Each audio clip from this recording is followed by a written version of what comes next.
네, 여야 4당이 선거제 개혁 그리고 공수처법, 검경 수사권 조정 등을 신속 처리 안건으로 지정 처리하는 데 합의했습니다.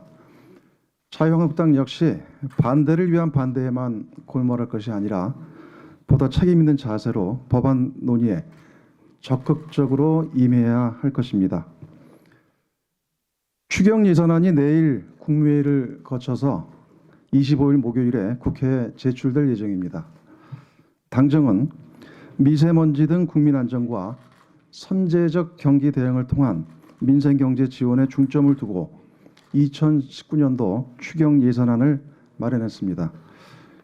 금년 들어 미세먼지, 산불 등 국민 안전에 대한 중대한 유해 요인이 잇따라 발생했고, 특히 미세먼지의 경우 재난안전법 개정으로 사회 재난에 포함되어 미세먼지와 국민 안전에 대한 총력적 대응이 필요합니다.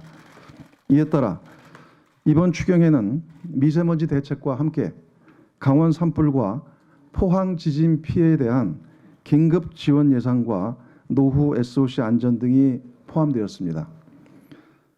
그리고 지난주 한국은행이 2019년도 경제전망 수정치를 발표했는데 세계 경제 성장세 둔화에 따라서 경제 성장률 전망치가 0.1% 하향 조정됐습니다.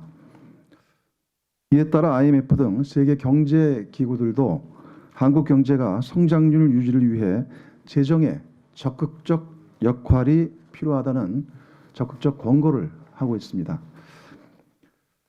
이에 따라 민생경제 지원을 위한 조속한 추경 처리와 집행의 필요성이 절실한 시점입니다.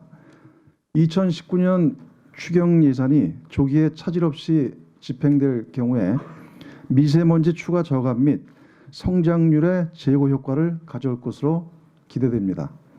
미세먼지의 경우는 올해 목표 저감량이었던 1만 톤에 더해서 0.7만 톤 수준의 추가 감축이 더해질 것으로 예상하고, 성장 측면에서는 이번 추경으로 2019년 GDP 성장률을 0.1% 수준 제고할 것으로 전망됩니다.